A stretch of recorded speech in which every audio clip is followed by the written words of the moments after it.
ಇಲಾಫ್ media most trusted channel.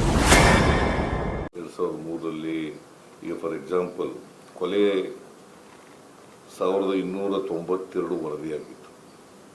2023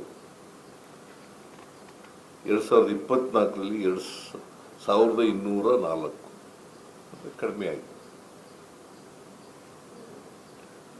ಡಕಾಯಿತಿ 314 ವರದಿಯಾಗಿತ್ತು 2023ರಲ್ಲಿ. 2024ರಲ್ಲಿ 270 ವರದಿಯಾಗಿದ್ದಾವೆ.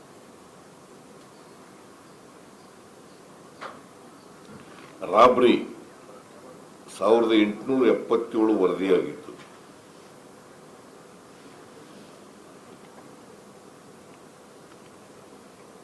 ಈ ಸಾರಿ 1624ನೇ ಇಸ್ವಿನಲ್ಲಿ 1607 ವರದಿ.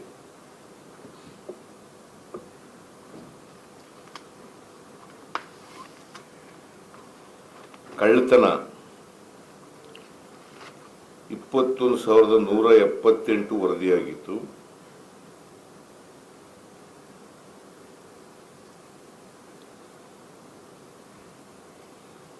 ಇಪ್ಪತ್ತೈದು 178 ಕಳ್ಳತನಗಳಾಗಿತ್ತು 23ರಲ್ಲಿ. ಹಗಲೊತ್ತು ರಾತ್ರಿ ಹೊತ್ತು ನಡೀತಕ್ಕಂಥ ಕಳ್ಳತನಗಳು ಸೇರಿ 25,178. ಈ ವರ್ಷ 24ನೇ ಇಸ್ವಿನಲ್ಲಿ 22,137 ಕಡಿಮೆ. ನಾನು ಪೊಲೀಸ್ನವ್ರಿಗೆ ಏನು ಹೇಳಿದ್ದೀನಿ ಅಂತಂದ್ರೆ, ಅಂಕಿಗಳ ಪ್ರಕಾರ number of theft, number of Rabri, number of deaths,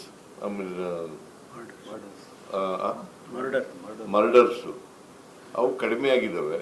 but quality improve ಆಗಬೇಕು.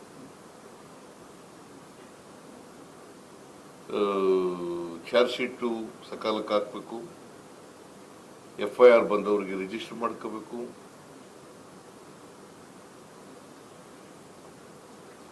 ಯಾವುದನ್ನ B ರಿಪೋರ್ಟ್ ಹಾಕಾಗಿದ್ರೆ ಹಾಕಬೇಕು.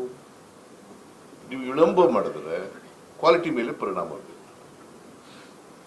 ಚಾರ್ಜ್ ಶೀಟ್ ವಿಳಂಬ ಮಾಡಿದ್ರೆ,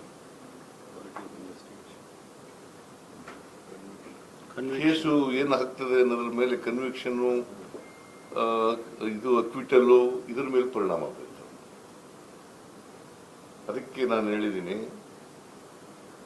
ಈ ಇನ್ವೆಸ್ಟಿಗೇಷನ್ನು ಕ್ವಾಲಿಟಿ ಇರಬೇಕು ಇನ್ವೆಸ್ಟಿಗೇಷನ್ ಅಲ್ಲಿ. ಮತ್ತೆ ವಿಳಂಬ ಮಾಡಕೂಡದು ಯಾವುದೇ ಕಾರಣಕ್ಕೆ.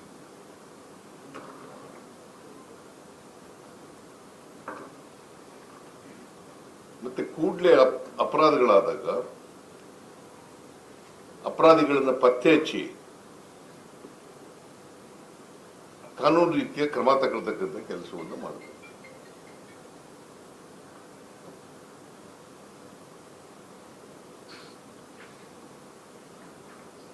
ಸೈಬರ್ ಕ್ರೈಮ್ಗಳು ಜಾಸ್ತಿ ಆಗ್ತಾ ಇದ್ದಾವೆ. ಪ್ರತಿ ವರ್ಷನೂ ಕೂಡ ಹೆಚ್ಚಾಗ್ತಾ ಇದ್ದಾವೆ.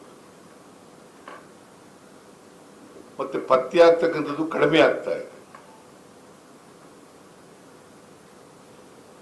ಕಳೆದ ವರ್ಷ 24% ಪತ್ತೆ ಆಗಿದ್ರೆ ಈ ವರ್ಷ 9% ಪತ್ತೆ ಆಗಿದೆ. ಸೊ ಕ್ವಾಲಿಟಿ ಇನ್ವೆಸ್ಟಿಗೇಷನ್ ಆಗಬೇಕು ಅಂತಕ್ಕಂಥ ಮಾತುಗಳನ್ನು ಸ್ಪಷ್ಟವಾಗಿ ಹೇಳಿದ್ದೀವಿ.